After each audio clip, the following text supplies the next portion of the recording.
Dans cette nouvelle vidéo, je vais t'expliquer l'importance d'être bien organisé quand on commence un montage de docu.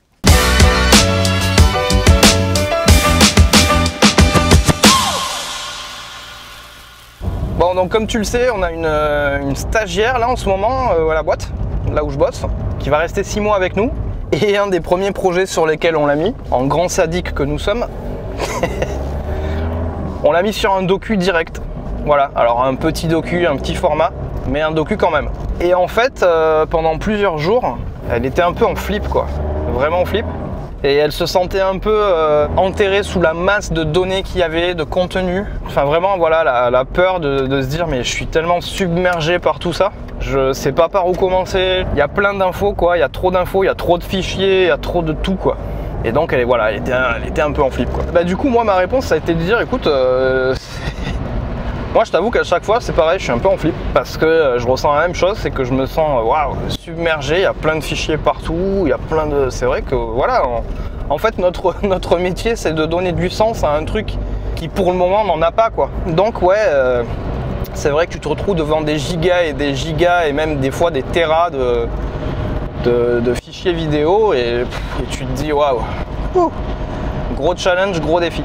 Mais en face, il y a aussi l'excitation de en fait, je vais apprendre un nouveau truc. Parce qu'on fait un métier, en fait, on est vraiment aux premières loges pour apprendre plein de trucs super intéressants et qu'on n'a pas demandé. Je veux dire, moi, j'ai pas demandé à savoir des choses sur comment faire de l'agriculture en plein milieu du désert sénégalais. À la base, je m'en fous un peu, tu vois, enfin, c'est pas mon sujet.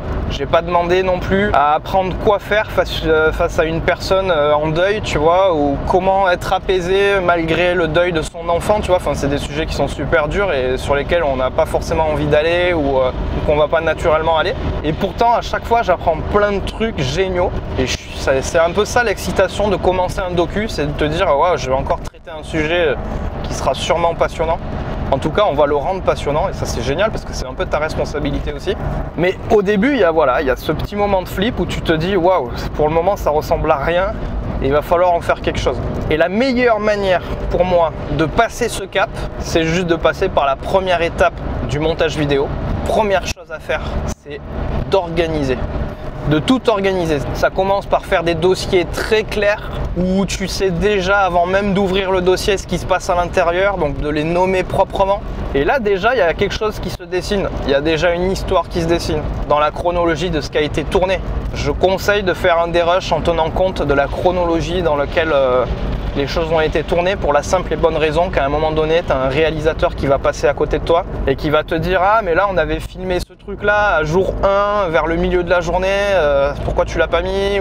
Et en fait, il faut direct que tu ailles chercher le rush et que tu galères pas à aller le trouver. Si dans ton dérush, tu as tenu compte de leur chronologie à eux au tournage, ça sera plus facile et pour toi et pour lui de savoir où sont les rushs. Enfin, moi, en tout cas, c'est ce que je fais. Donc, première chose, organiser son projet, ses bins, donc ses dossiers de rush.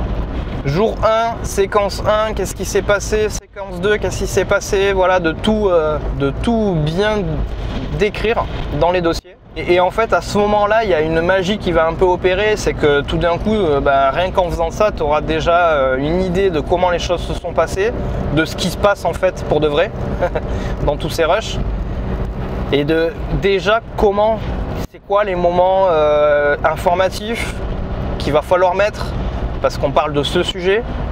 C'est quoi la petite histoire qui sera racontée par tel personnage du film et qui va peut-être nous apporter une petite émotion, un petit truc qui va nous aider pour le message qu'on veut faire passer. C'est quoi l'action qu'on va pouvoir entre guillemets clipper pour en 3 minutes, enfin non pas en 3 minutes mais en un peu moins que ça, en quelques secondes, décrire telle action, résumer telle action à l'image. Voilà, donc déjà là, rien que là, c'est un petit peu ce qui va te débloquer ce sentiment de waouh, je me sens submergé. Et en fait, voilà, au début tu connais pas tes rushs, tu sais rien du tout, donc c'est normal qu'il y ait un petit moment un peu flippant, un peu stressant. Mais là, tu vas rentrer dans les rushs, tu vas les organiser, tu vas les trier tu vas tout voir parce qu'il faut tout voir. Bah ouais, sinon tu sais pas ce que tu as comme matière. Et du coup, bah voilà, petit à petit, ça va te détendre. Et puis, il y a toujours cette petite magie qui va opérer où tout d'un coup, il y a le gros puzzle que c'était dans ta tête qui va commencer à s'assembler aussi. Et ça, avec les indications du réalisateur qui va te filer un petit séquencier ou alors un truc plus précis. Si, bah, ça dépend des réals. Hein. Tu as des gens qui te laissent relativement libre. Et puis, tu en as qui maîtrisent tout du début à la fin. Donc ça aussi, ça peut te détendre.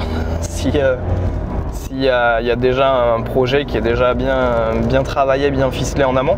Donc oui, la peur elle y est un petit peu, mais en fait il faut savoir qu'à un moment donné il y a tout qui va rentrer dans l'ordre. L'ordre c'est à toi de le faire un peu, hein, c'est ton métier. Donc tu pars d'un truc qui n'est pas organisé à un truc qui sera littéralement au poil parce que c'est toi qui va donner la direction, qui va construire l'histoire. Donc en fait c'est ça ton job. Je pense qu'on parlera prochainement dans une prochaine vidéo et plus en détail de ma méthode perso de dérush. Celle qui marche pour moi, hein. C'est pas dit que ce soit le plus efficace pour tout le monde. Moi je sais que c'est efficace pour moi, c'est relativement logique pour les gens qui doivent passer après moi aussi. Et pour le réal, pour pouvoir bosser proprement aussi avec un réal qui va me dire voilà tel jour on a fait ce rush, est-ce que tu peux me le sortir? Bah voilà, là c'est direct, c'est facile. Donc je parlerai de ça dans une prochaine vidéo, un dérush efficace. Je détaillerai un peu plus que dans celle-là. Mais aujourd'hui voilà, le message que je voulais laisser, c'est sur cette petite peur qu'il y a quand on commence un projet, qu'il n'y a encore rien qui est fait et qu'il faut qu'on démarre. La meilleure manière de démarrer, la meilleure façon, c'est juste de commencer par le début, de s'organiser et d'organiser super bien son projet. Il faut que ce soit au poil, d'organiser par dossier, de bien nommer chaque dossier. Ces dossiers, de les classer dans d'autres dossiers qui, voilà, au moins on sait qu'on a à ouvrir ce dossier-là et que dans ce dossier, on va trouver le sous-dossier qu'il nous faut et dans ce sous-dossier, le rush de telle caméra, enfin ainsi de suite. Voilà, donc ça, je détaillerai un petit peu plus ma méthode dans une prochaine vidéo. Mais le maître mot, c'est ça, organisation, pour que dans ton cerveau, ce soit plus clair.